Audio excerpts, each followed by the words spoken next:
हमने इन लोगों की उसी तरह आजमाइश की है जिस तरह बाग वालों की आजमाइश की थी, जब उन्होंने कस्में खा खा कर कहा कि सुबह होते होते हम उसका मेवा तोड़ लेंगे, और इंशाअल्लाह ना कहा।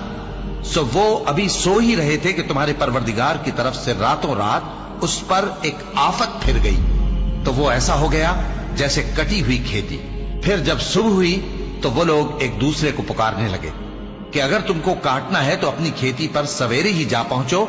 सो वो चल पड़े और आपस में चुपके चुपके कहते जाते थे कि आज वहां तुम्हारे पास कोई फकीर ना आने पाए, और कोशिश के साथ सवेरे ही जा पहुंचे, गोया पैदावार पर कादिर हैं। फिर जब उन्होंने बाग को देखा तो वीरान, कहने लगे कि हम रास्ता भूल गए हैं, नहीं बल्कि हम बेनसीब हो गए। एक जो उनमें समझदार था बोला, क्या मैंने तुमसे नहीं कहा था कि तुम तस्बीह क्यों नहीं करते? दूसरे कहने लगे कि हमारा परवरदिगार पाक है, बेशक हम ही कसूरवार थे। फिर लगे एक दूसरे की तरफ रुख करके मलामत करने, कहने लगे हाय शामत, हम ही हद से बढ़ गए थे। उम्मीद है कि हमारा परवरदिगार इसके बदले में हमें इससे बेहतर बाग इनायत करे।